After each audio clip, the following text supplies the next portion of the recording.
Her wine glass shattered against the hardwood floor, red staining the white rug like a crime scene.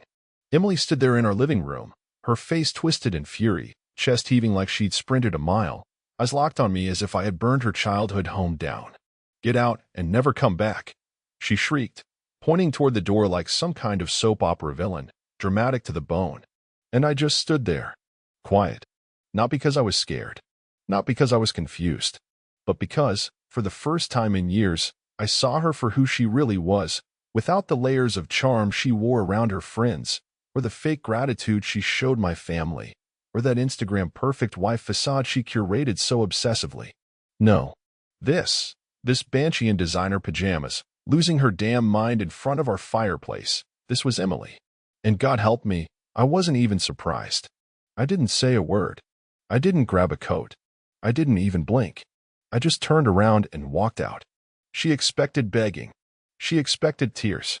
She expected me to fall to my knees and grovel like some pathetic man who couldn't live without her manicured hand resting on his shoulder. Instead, I left in complete silence. And what she didn't know, what made the moment sweeter than revenge itself, was that I had stopped paying her mortgage last month. Quietly, discreetly. After 12 years of covering every single cent, from the roof over her head to the Botox in her face, I had finally pulled the plug. She didn't know. Her mother didn't know. No one knew. But the panic in her mother's voice when she called me 3 weeks later? That shrill, desperate pitch when she realized the bank had started foreclosure proceedings on the house Emily paraded around in like it was Versailles? That call was better than music. It was just as humming through the receiver. But I'm getting ahead of myself. Let me tell you how we got here. Rewind 6 months. Everything was fine. Or at least, it looked fine if you glanced at our life through a cocktail party lens. Emily had just gotten this consulting gig, some vague title at a boutique marketing firm her college friend ran. It paid well, apparently. She kept bragging about her new, independent income, like it gave her a second spine. "You know, I could actually afford this place myself now," she'd say, sipping her third glass of Pinot like a queen addressing her subjects. "If I wanted to." The first time she said it, I laughed it off. The third time, I started paying attention. Then there were the gym sessions that ran too long. New friends I'd never meet. A phone she kept locked like it contained nuclear codes. Emily used to leave her phone lying around, half the time uncharged, forgotten on the counter. Now, it never left her side. Even in the shower, it was either tucked under a towel or accidentally left on silent. She'd started dressing differently too, less polished, more daring. Tight skirts with thigh slits that whispered things to strangers I didn't want to hear. I wasn't naive. I wasn't jealous either. I wasn't the kind of husband who polices his wife's clothes or questions her work schedule. But my gut knew something was wrong. It started with that one night she didn't come home until nearly 1 in the morning. "Oh, we got carried away after happy hour," she slurred, a little too giddy, cheeks flushed for more than just wine. "You wouldn't believe the drama that happened with Courtney's boyfriend." And I just stood there in the hallway, watching her kick off her heels like nothing had happened, her giggles echoing through the house that I paid for, into the kitchen I stocked, past the bills I covered every damn month. Something inside me cracked that night. Not because I thought she was cheating yet, but because I realized something worse. She didn't see me anymore. I was just the background character in her life. The provider. The ghost who made sure the lights stayed on and the fridge stayed full while she curated some fantasy life built on my sacrifices. But I didn't confront her. Not yet. I waited. I watched. And I started planning. Because if she wanted me gone, she'd get her wish. Just not in the way she expected. The following morning, the sun rose like nothing had happened. But I wasn't the same.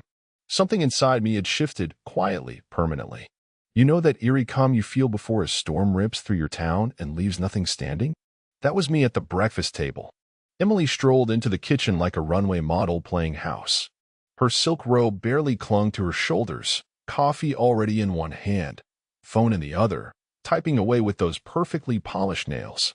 No good morning, no eye contact, just the click, click, click of her fake nails tapping the screen like a metronome of indifference.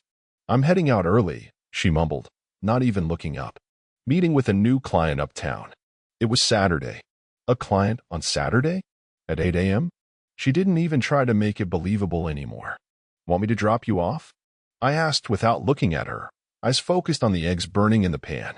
Her fingers paused mid-text. I could feel her eyes flick toward me, then right back to the screen.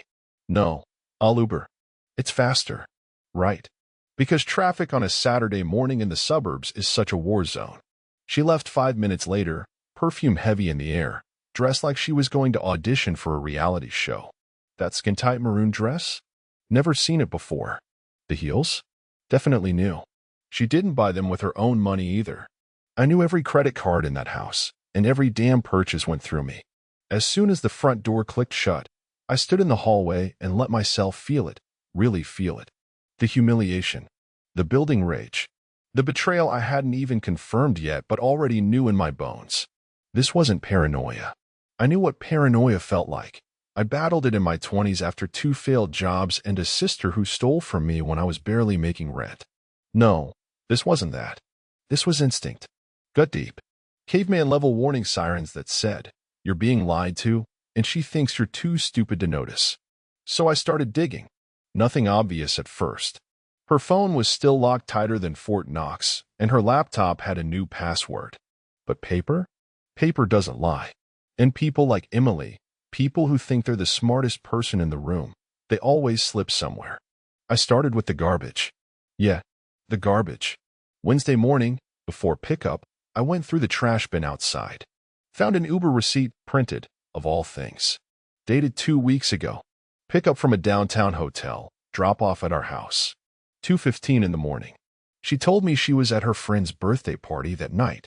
Said she got tipsy and crashed on a couch. Lying witch. That was the first nail in her coffin. I didn't confront her. Not yet. No satisfaction in throwing a grenade while she still had time to dodge it. I needed more. So I kept quiet. Kept being the good husband. Kissed her cheek in the mornings, let her work late. Listened to her little stories about new clients and influencer events like a fool with no clue.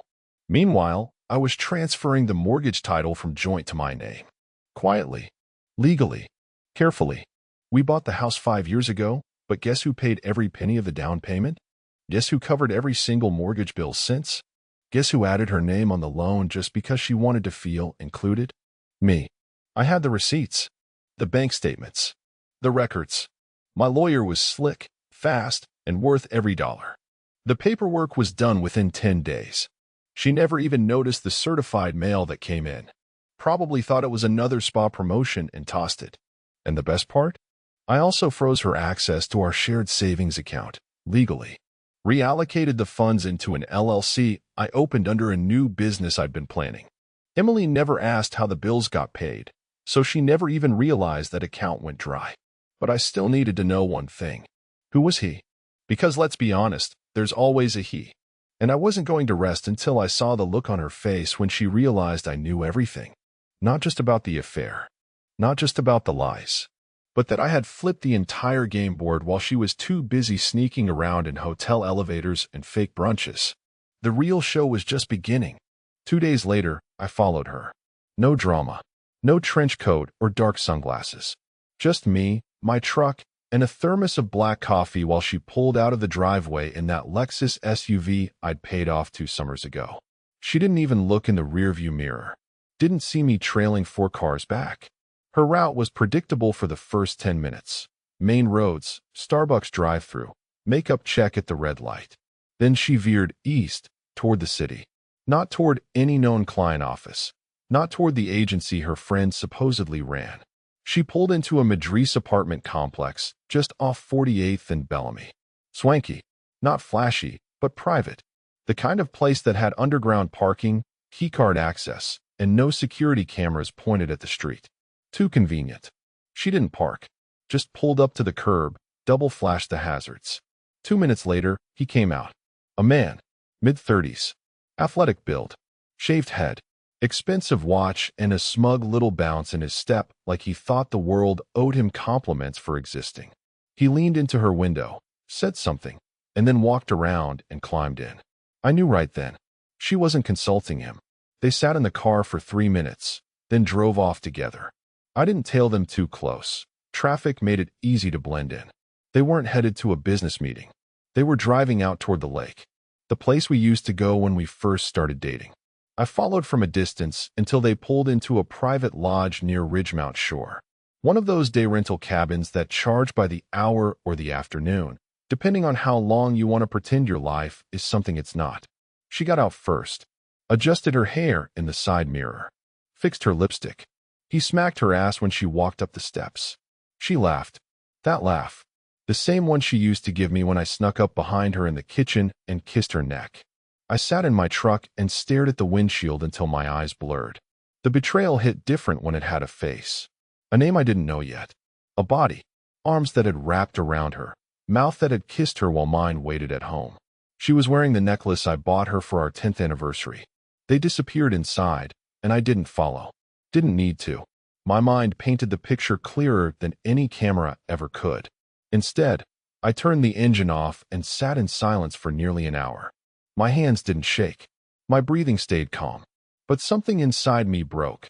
Not loudly, not dramatically, but in that terrifyingly still way a frozen lake begins to crack beneath your feet. I didn't cry. I thought I would. But I didn't. Instead, I remembered how she looked the night I proposed to her. How she cried when I slipped the ring on her finger and promised to always protect her, support her, love her without conditions. I remembered how she used to look at me like I was the whole damn sky. And now, she was inside a rented cabin with another man while I sat in my own silence. I left before they came out. Went home, sat on the couch, looked at the picture frame on the mantel with the two of us at Niagara Falls. Her hand on my chest, me smiling like the happiest man on earth. I picked it up, stared at it, then placed it face down. That night, she came home around 9:30, humming as she walked in. I was already in bed, lights off, pretending to sleep. She slid into the sheets beside me and whispered, "Sorry, baby, late meeting. Got caught up. You asleep?" I didn't answer. I didn't move. She kissed the back of my neck. And I thought, you just tasted another man. I wanted to scream, to throw her out, to rip the mask off her face and watch her shatter under the weight of the truth. But I stayed quiet, because now I knew. I had everything I needed. And when I move, I won't yell. I won't beg. I won't throw a fit like some insecure teenager who just got dumped. No, when I move, it's going to ruin her. And she'll never even see it coming. The next morning, I did something I never thought I'd do. I smiled at her. Not a fake one. A real, calm, unnerving smile. The kind that says I know everything without speaking a word. She was making herself a smoothie in that overpriced blender I bought last Christmas. Wearing one of my old flannel shirts like it meant something. Hair tied up. Acting like she didn't just spend the previous evening in a stranger's bed while her husband laid in the dark, listening to the lies settle like dust in the room. "Sleep okay?" she asked, throwing in almond milk and half a banana. "Like a rock," I said, sipping my coffee. "You?" "Ugh, not really. That client dinner gave me a migraine. Too much wine. Lies. Again. So easy. So automatic." She didn't even blink when she said it. I was watching a woman who had mastered her double life. And I had made up my mind. This wasn't going to be a confrontation. This was going to be a dismantling. Over the next few weeks, I got surgical. Precise. Cold. Every time she looked at me, I made sure to look back like I loved her. I brought home her favorite sushi. I folded her laundry. I even fixed that broken bathroom cabinet she kept nagging me about. She never suspected a thing. Meanwhile, I built my war chest. I pulled all financial records from the last 3 years, statements, receipts, expense reports. I printed photos of the Uber trips, timestamps, the lodge's public check-in logs, thank you, public access websites. I took the car in for a service just so I could install a dash cam with a backseat mic. A small investment for very large returns. I let it roll for a week. What I caught made my blood slow in my veins. One night, I told her I had a work dinner. Nothing major, just one of my usual, boring IT consultant gigs downtown. She waved me off with barely a glance and went right back to texting under the table. I left at 6. I parked 2 blocks away. At 6:30, another car rolled into the driveway. It wasn't the bald gym rat this time. It was someone else. Younger. Slimmer. Dressed like he came from a fraternity meeting and smelled like leather seats and self-importance. I watched him walk up to my front door like it belonged to him. She opened the door, hugged him, kissed him on the mouth. Full kiss, tongue and all. Then she pulled him inside. 2 men, 2 different cars, 2 different weeks. She wasn't cheating. She was collecting. I sat in my truck that night and stared at my own reflection in the rearview mirror for almost an hour. I wasn't even angry. I was fascinated. Like watching a forest fire you couldn't stop. It was horrifying, but you couldn't look away. How long had she been doing this? How many others were there? I went back inside after he left, like nothing happened. She was in bed again, curled up on her side, pretending to be asleep, her face still flushed from whatever that evening had been. She smelled like cologne I didn't wear. She didn't even flinch when I got under the covers. I laid there next to her and stared at the ceiling, thinking about how I'd devoted 12 years of my life to this woman. And I realized I didn't hate her. No, I pitied her. Because she had no idea that while she was building a house of lies and lovers, I was quietly, methodically disassembling her world piece by piece. And when I was finished, she wouldn't just be alone. She'd be ruined. Not emotionally, not romantically, financially, legally, socially. She would lose everything she thought she was entitled to. And the best part? She'd never even realize I was the one pulling every thread loose until the whole thing collapsed on top of her. It was a Thursday afternoon when I walked into the bank and smiled at the clerk like a man cashing in a winning lottery ticket. "Mr. Hartman, good to see you again," she said, recognizing me instantly. "Back to finalize the transfer?" I nodded. "Let's get it done." Within 30 minutes, the last joint account was dissolved. All the money, every last penny of the emergency fund Emily believed we shared, was rerouted to an LLC I'd named after my grandfather, masked beneath a real estate consulting front. It was untraceable to her without a legal war she didn't have the brains, funds, or proof to win. That account once held nearly $75,000. She thought it was hers too. And soon, she'd find out just how wrong she was. Emily wasn't just a liar, she was arrogant about it. She flaunted her independence as if I didn't already know she hadn't paid a single mortgage bill in over 3 years. She strutted through our home like it was some temple she built with her bare hands, making little jabs about how I wouldn't last 2 months if she ever left me. Every time she dropped those casual threats, I nodded along. Let her believe it. And I kept building. I met with my lawyer the next day, Carla, a no-nonsense woman in her 40s who had an ex-husband that tried the same double life Emily was living. She didn't even flinch when I laid it all out. The affairs, the financial deceit, the upcoming trap I was designing. "Do not tell her anything," Carla said. "If you want her to choke, make her swallow the whole thing at once." I asked her about legal exposure, fallout, possible counters. She grinned. She's never going to see it coming. And by the time she does, she'll be fighting over crumbs. We started the documentation to separate everything. House, car titles, investments, business assets, slowly stripped from her reach, all within the limits of the law, all airtight. The mortgage, which was only in my name now, would go unpaid. I'd let the foreclosure notice hit, right on time. Let her think I was still paying it. Let her enjoy the illusion of stability. Because I'd already rerouted my mailing address for financial notices. She wouldn't see what was coming until it knocked on her front door with a clipboard and a 30-day eviction sticker. I had every piece in place.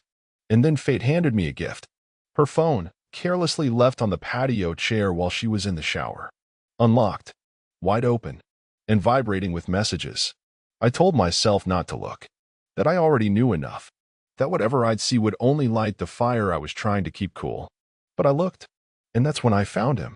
The real one. The constant. The anchor in her pathetic carousel of lovers. Jackson.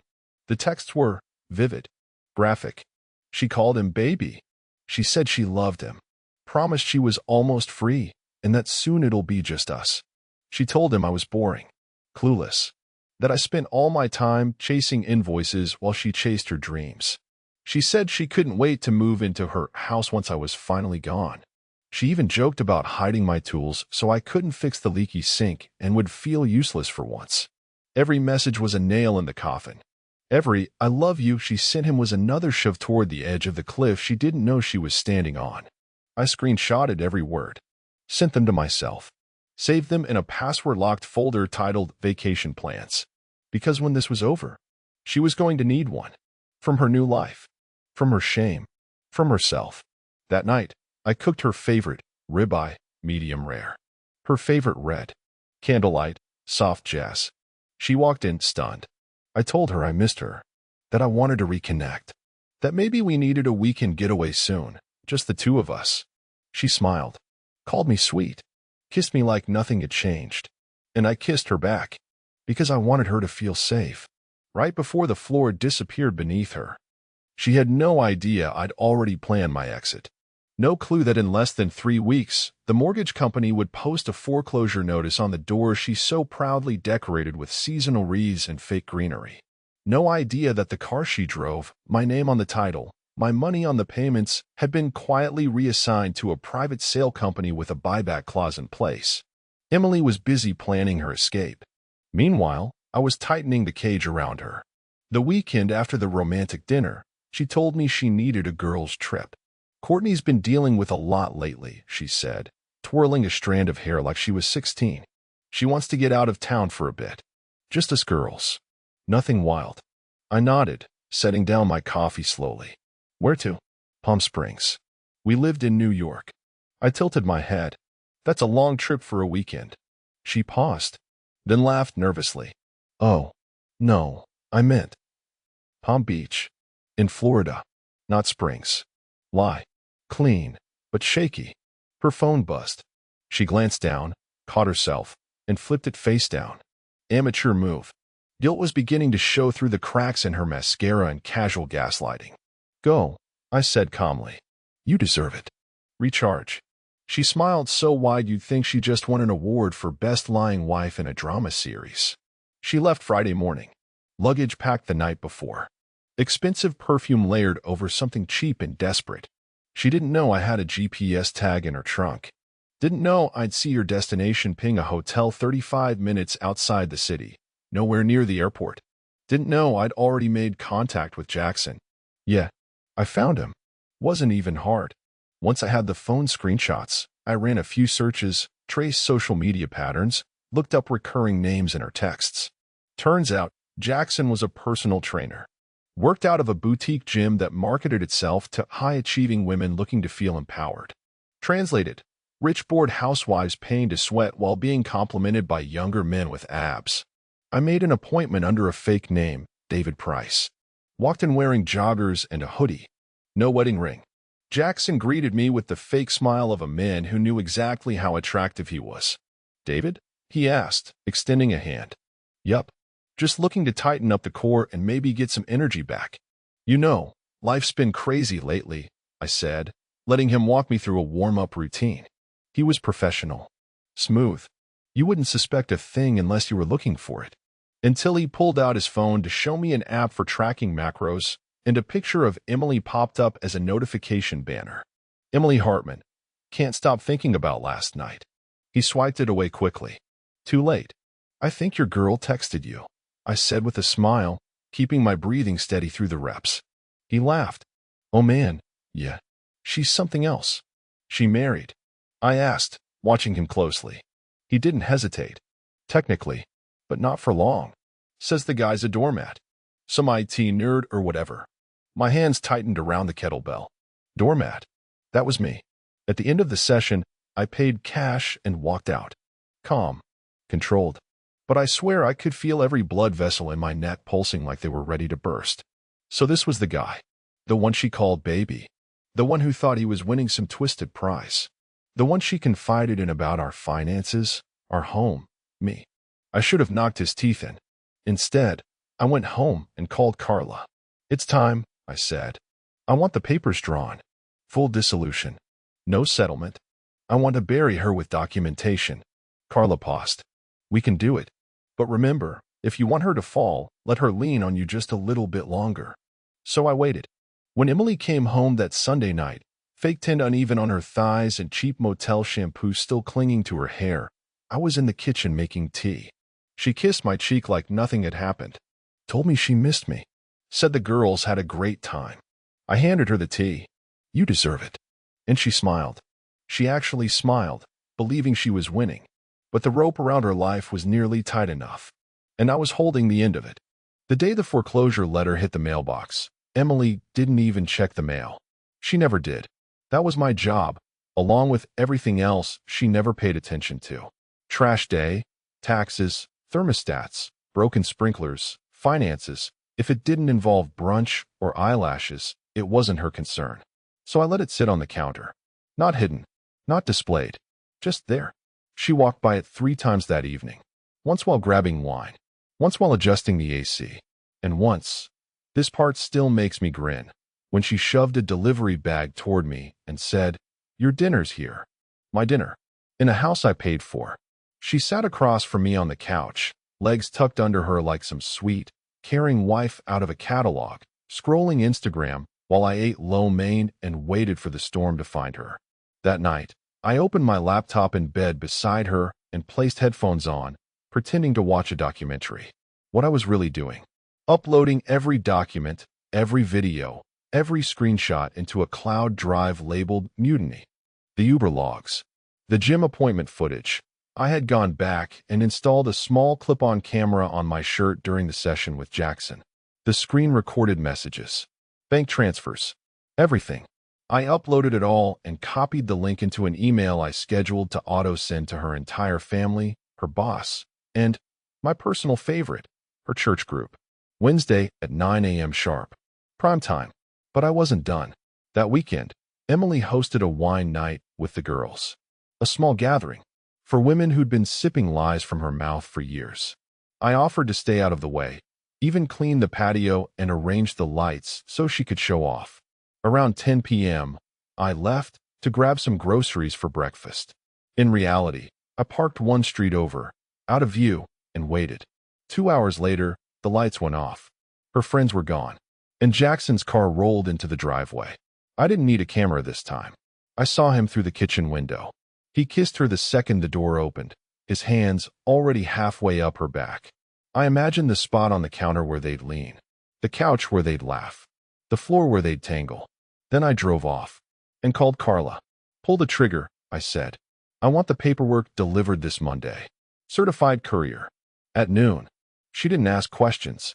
She just said, "With pleasure." That Monday, I made sure to be home. Took the day off, worked remotely, acted like I was knee-deep in conference calls. At 11:58, I heard the tires on gravel. At 12:01, the knock. Emily opened the door in yoga pants and a ponytail, her mood high from whatever lie she told herself that morning. Then I heard her voice shift, from casual to confused, to sharp. "What the hell is this?" she called out. I didn't answer. I was in the office, typing away like nothing happened. 2 minutes later, she stormed in, waving the packet like it was dipped in acid. "You're divorcing me?" I looked up, calm, measured. "Yeah." Her face twisted, every emotion crashing at once. Confusion, denial, rage, and worst of all, realization. Why? You want a list or a PowerPoint? She blinked. "Are you serious?" "I've never been more." "You can't just," she gestured at the papers, "do this behind my back." Now that made me laugh. "Behind your back? You've been cheating for months. With 2 guys, minimum. Jackson and that baby-faced idiot from the motel near Route 6. She froze. Dead quiet. The way her pupils flinched told me everything. "You're insane," she said weakly. "You're making things up. I don't know what. I have video. Texts. Screenshots. Your Uber pickups. The gym camera. The necklace you left in that cabin upstate. It's on Jackson's nightstand in the video." She dropped the papers. Literally. They fluttered to the floor like dead weight. You were spying on me?" "No, sweetheart," I said, standing. I was preparing for the truth. She backed up. "You can't take the house." "I'm not. The bank is. I stopped paying your mortgage 2 months ago." Her mouth opened. No words came out. "You said you could afford it yourself, right?" I smiled coldly. Time to prove it. Then I walked past her. Out the door. Down the steps. Got in my car. And as I pulled away, I glanced in the mirror. She was standing on the porch barefoot, papers in one hand, phone in the other. Already dialing. Probably her mother. I smiled, because I knew what call was coming next. It took exactly 22 hours. That's how long it took before my phone lit up with her mother's number, the name flashing across the screen like an overdue alarm. I let it ring. then ring again. Finally, on the third call, I picked up. "Hello, Matthew." Her voice was sharp, panicked, already frayed at the edges. "What is going on?" "Emily is hysterical. She said you're divorcing her, and something about the house being taken." "What the hell are you doing?" I leaned back in my chair, parked at a gas station off I-87, watching people pump gas under the gray sky like nothing in the world was burning. "I'm making adjustments," I said flatly. "Emily made her choices. Now I'm making mine." Her mother inhaled sharply. "You can't just abandon your wife. This is your home. You have responsibilities." She abandoned this marriage the moment she decided Jackson's bed was worth more than mine. Silence. Pure, frozen silence. "Who?" she said finally, a low whisper. "Jackson. Her personal trainer. Or maybe Kyle, the guy from the Palm Beach motel. Take your pick." "That's no. You're confused." "She wouldn't. I have video, Cheryl. Texts. Pictures. Do you want me to send them to you too? Like I did to the rest of her circle?" There was a gasp on the other end. The gasp of a woman realizing the castle she thought her daughter lived in was built on someone else's blood and concrete. I just talked to her. She's saying you're emotionally unstable, that you're trying to ruin her life out of spite. She's half right." "What? She did ruin her life?" I said, putting the key in the ignition. "I'm just pulling back the curtain so everyone else can see it. You're blowing this all out of proportion. You should have come to us, talked it through." "She didn't talk it through when she started screwing around behind my back. She didn't come to me when she bragged to her boyfriend about how clueless I was. Don't preach to me about fairness, Cheryl. You raised a parasite with a Prada bag." I ended the call. 13 minutes later, I got a text from Emily. "You crossed a line." I didn't reply. Instead, I checked the tracking on the certified letters my lawyer had sent to the court, the mortgage lender, and the car dealership. Delivered. Signed. Stamped. Irreversible. That afternoon, I received an email from her employer, HR, responding to the link that was accidentally forwarded from my burner account. I never said anything in the email. I simply dropped the folder full of evidence into a Google Drive and sent it with the subject line, "Your employee may not be who she says she is." Her boss responded, "We will be reviewing this matter seriously. Thank you for bringing it to our attention." That night, she texted again, "You're killing me." Still didn't answer. Instead, I walked out to the back porch of the short-term rental I'd moved into 2 days before filing, sat down with a glass of scotch, and watched the sun drop behind the trees. And then I heard it. The ping. A voicemail. I hit play. It was Cheryl again, her voice shaking. "Matthew, I don't know what's happening, but the bank just called. They said the house is being repossessed, and we're not even on the contact list. Emily's in the shower sobbing, and I'm here, trying to stop everything from falling apart. You need to come back. Please. We can fix this. We're family." I stared at the phone, then played it again. "Please. We can fix this." I don't know why that part hit me hardest. Maybe because it was the first time someone in her world realized this wasn't a game. That this wasn't just another dramatic episode Emily could cry through and get forgiven for.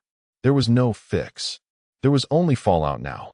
And trust me, the blast radius was just getting started. The next time I saw her, she looked like someone had scooped the soul out of her body. It was a week after I'd filed. I was back at the house, not for her, but for the few things I hadn't taken. My grandfather's tools, a box of tax documents, and the watch my father gave me the day I graduated. I'd timed it. Midday. She'd be at work, if she even still had the job. But she was there. Front door wide open. Boxes stacked in the living room. A half-empty wine bottle on the counter, her phone dead beside it. She didn't even look up when I walked in. She was sitting cross-legged on the floor, surrounded by shredded bank letters and scribbled notepads. Her hair was a mess.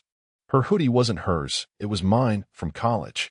Torn at the collar, sleeves too long. "Emily," I said. She looked up. Her face was swollen. Puffy eyes, no makeup.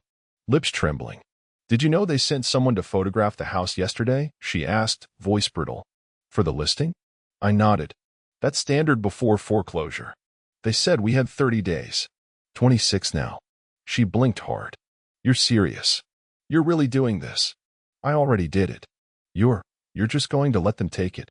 Our home. Our home? Emily, you stopped calling it that the minute you invited other men into it. Her mouth opened. No sound came out. She tried again. I made mistakes, okay? I was under pressure. I didn't think. You didn't think? I snapped. You made appointments. You booked rooms. You scheduled your betrayal. That's not a mistake. That's a strategy. She shrank, but then her face hardened, like a cornered animal trying to act brave. So what? You wanted me to be perfect? You wanted some step-forward wife while you buried yourself in spreadsheets and bills. I laughed. Sharp. Ugly. I wanted a partner, not a damn con artist. You're blowing everything up just to hurt me. No. I'm letting your choices collapse on you. I just stepped aside. She stood now, fast and furious. You're a coward. Coward. I stepped forward. You think I didn't want to scream when I saw Jackson's hand on your hip? You think I didn't want to puke when I found your motel receipts? I swallowed all of it for months and kept my hands clean while I watched you burn the life I built for us. That's not cowardice. That's discipline. Her lower lip quivered.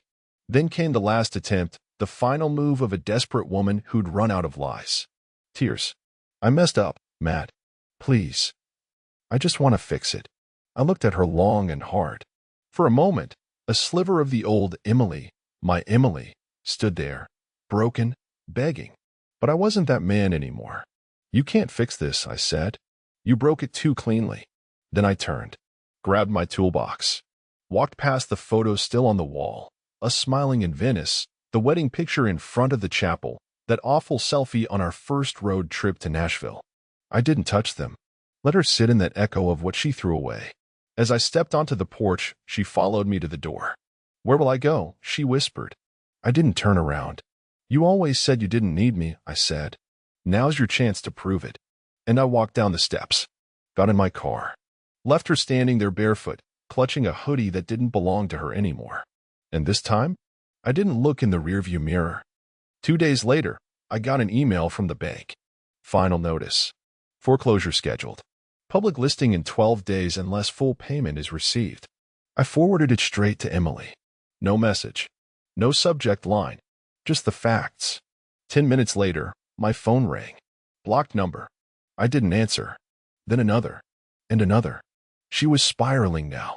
It wasn't just the house. It wasn't even the divorce. It was the realization that she had no lifeboat. The men she toyed with, Jackson, Kyle, maybe more, weren't stepping in to save her. They never were. They were visitors, not builders. Parasites don't share blood. They feed and vanish. And Emily? She'd mistaken lust for leverage. She thought they wanted her whole life. Truth is, they only ever wanted her in fragments.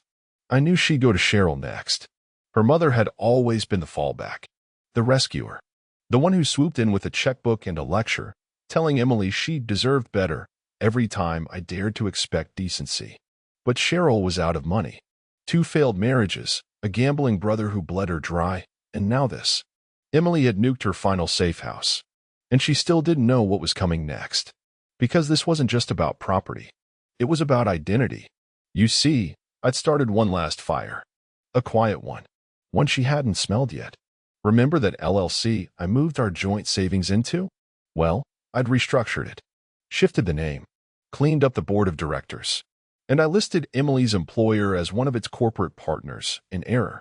Then I had my lawyer send a gentle but firm letter informing the employer of a potential conflict of interest tied to misused funds and dual representation.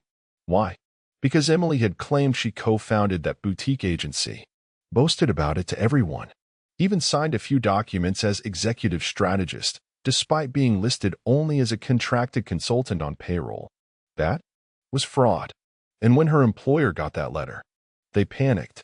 Not because they were guilty, but because they realized she was. The same night, Emily called again. This time she left a voicemail. Matt, please. I lost my job. They said you sent them something. God, what is this? I don't understand. Everything's falling apart. I know I hurt you. I know I lied. But I don't deserve this. I'm begging you, just talk to me. I'll do anything. Please. I played it twice, then deleted it, and kept going. The sheriff's notice was taped to her door the next morning. I wasn't there, but a neighbor sent me a photo. It was beautiful. Big red letters. Final warning. Vacate immediately or face legal removal.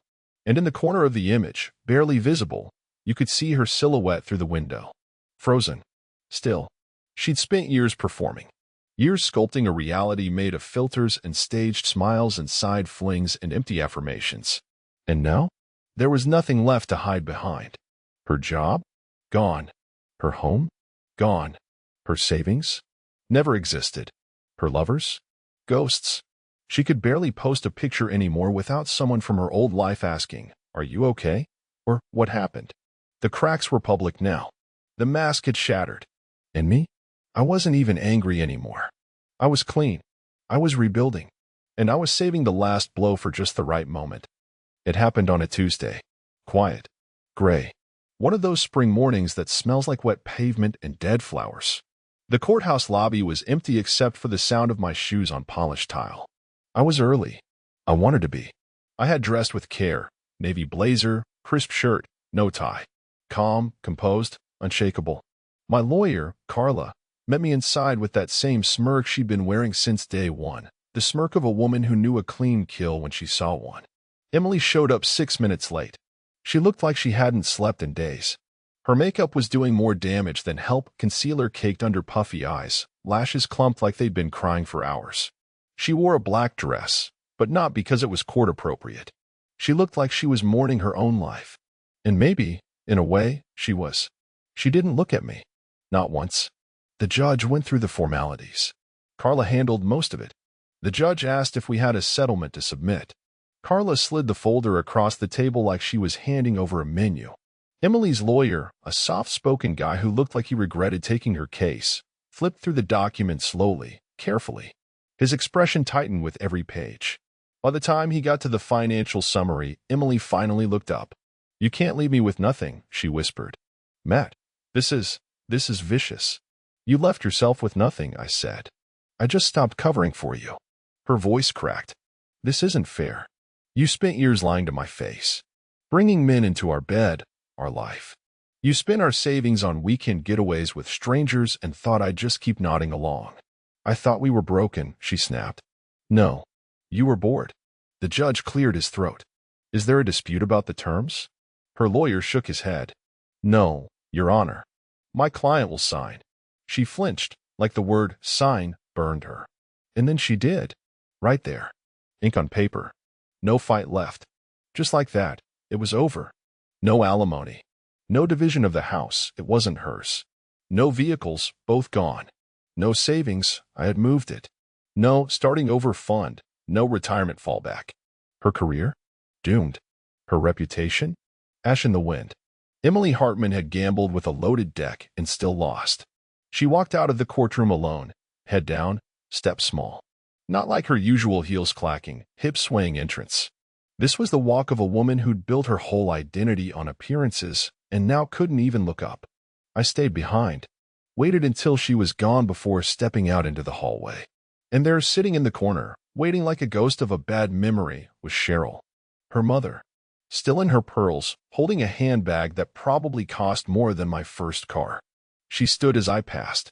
"Matthew." I stopped. She looked tired too, but there was something else in her eyes now. Respect? Regret? Maybe both. "I didn't know," she said quietly. "About everything. About what she was doing. I didn't raise her to be like this." "Maybe not," I said. "But you sure didn't raise her to be better." She looked down. Took it. Didn't argue. "You ruined her," she whispered. I met her eyes. Calm. Clear. "No. I just stopped saving her from herself." Then I walked out into the rain. Let it hit my face. Let it wash off the last pieces of the life I used to have. And I smiled. Because tomorrow? Tomorrow was mine. 3 months later, I stood in front of a quiet lake upstate, the kind of place where the air actually smells like pine and you can hear your own breath. The water barely moved. The wind stirred just enough to remind me I was still alive. I hadn't looked at her social media since the hearing, but people sent me things. Mutual friends. Old colleagues. Even Cheryl, strangely enough, once forwarded me an email where Emily had tried to apply for a grant, claiming to be the victim of financial abuse. The irony would have been funny if it wasn't so damn pathetic. Emily was living in her aunt's spare room now, from what I heard. Driving a rental. Jobless. Broke. Blacklisted from her former agency's entire client network. Word spread fast in that world. No one wanted to work with a fraud who'd been exposed in a company-wide memo with screenshots attached. Jackson? Gone. He dipped the second the money dried up. Apparently, his new business was training yoga influencers in Miami. Kyle? Never answered her texts again after the church group email dropped with photos from their motel meetup. Her backup plans vanished like smoke. That's the thing with people like her. They think their charm is permanent. That the world will bend to them as long as they keep smiling pretty. But charm burns out fast when people see the rot behind it. Meanwhile, I was rebuilding not just financially, but mentally. I bought a small house 2 counties over. Quiet. Clean. Mine. Started working for myself, consulting for startups that actually valued honesty. I wasn't rich, but I was whole. The kind of whole that can't be faked. One morning, I got a letter in the mail. No return address. The handwriting was hers. I knew it before I even opened it. Inside, a single sheet of paper. I didn't know how good I had it. I thought you'd never leave. I don't expect forgiveness, but I wanted you to know that I finally understand what I destroyed. I hope one day you find someone better. I really do. No signature. No plea. Just that. For a second, I felt nothing. No rage. No triumph. No pain. Just silence. That's when I knew I had one. Not in court. Not with the house or the car or the account balances. But here, in this quiet, where she couldn't reach me anymore. Where her voice, her chaos, her lies had no weight. I folded the letter, tossed it into the fire pit, and watched the flames eat it whole. She tried to turn our marriage into a stage play, thinking she'd always be the star. But in the end, she was just the cautionary tale. And I walked away from the wreckage smiling. Because I built the fire. And I watched her dance in it.